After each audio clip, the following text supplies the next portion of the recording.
Hey cycling community, this is Steve Grusis, the Cycling Greek. Let's talk about weight loss. My weight loss. Last year I raced around 164 pounds. I had that big practice bike race crash at the end of July. I spent a few days in the hospital, I think like 3 days, with a collarbone and a lung puncture thing. And right away I knew that weight gain was going to be something I had to watch out for. Fortunately, right after the crash, I wasn't all that hungry, so it was a lot easier to eat only when I truly needed to eat. When I got out of the hospital, I then formulated a plan. I'd already been eating pretty clean, but any extras that I didn't need to have, I threw out. So I really focused on the cleanliness of what I was eating. And there were two goals I was going for, or there was two things I was focusing on.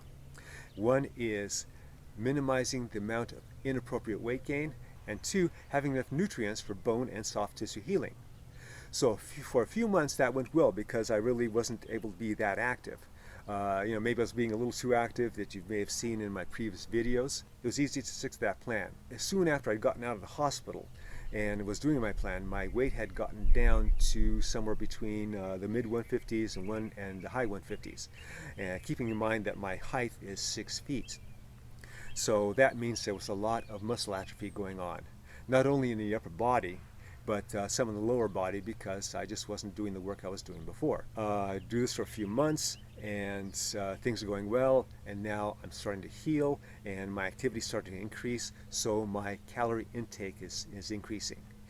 After a while, especially as I get toward the end of the year, my calorie intake is exceeding what I'm burning. So by the time I get to January, my weight is now 172 pounds. So you may be thinking, okay, that's 8 pounds from 164 racing weight last year to 172. Not bad, but keep in mind that I still haven't been able to do a lot of upper body lifting.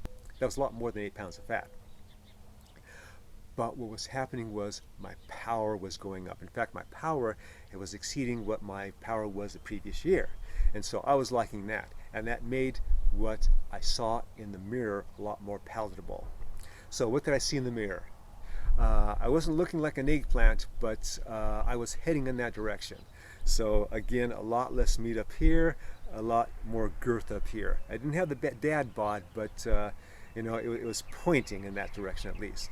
So I started to dial back a little bit with the weights, and by the time I got to the Valley of the Sun stage race, which was around mid-February, late February, I was around 100. I was starting to bottom out at 170 pounds, so that's up to like a 2-pound loss. As the lockdown happened, my weights then got to like 168, 168 and a half. Still a lot heavier than what I wanted to do. Still was not liking the mirror, but I was putting on some upper body muscle, and so there was some exchange of fat to muscle in terms of the scale, the bathroom scale. A little while later, Masters Nationals gets declared. And now they have the road race course, and the road race course is a climber's course. For me, there's going to be 4 laps, and each lap is going to have a 2-mile climb in it, and it's going to finish with a 4-mile climb. And those climbs are going to range anywhere from 0.5% to touching 6%. So along with a good training plan, being light is going to be important. I made a significant change to what I was doing, and I focused on 2 things: eating less and moving more. I was still eating the same things I was eating before, just eating less of it. On my non-ride days, I would do my best to finish eating at 6 p.m. Didn't always do it, but I worked on that. And then when I got up in the morning, I aimed not to eat right away. In fact, I aimed to wait a few hours before I ate.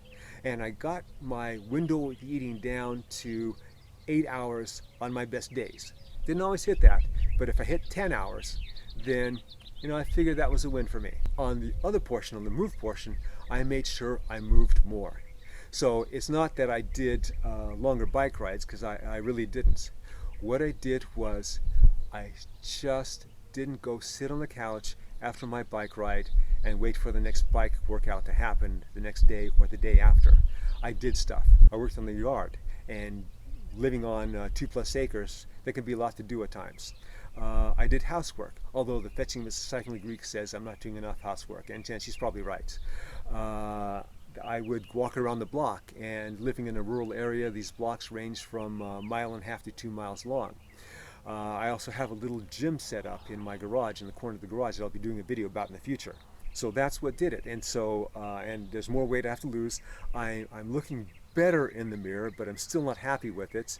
The girth has gone, but I still have these love-handle pouches, and this this front end pouch, which is still quite predominant. So so that's definitely a focus of mine. Any of you in the position where you have to lose weight and you're actually losing weight, how are you doing it? Please comment below. Let me know about it, because I'm interested in that stuff. There's different diets one can employ. There's the don't eat this diet, don't eat that diet. I figure as long as it doesn't hurt you, go for it. If it keeps you motivated, definitely go for it. For me, what worked is the eat less, move more type of diet. So that's the moral of this video. Eat less, move more. All right, let me hear from you. And remember, comment, like, subscribe to Cycling Greek.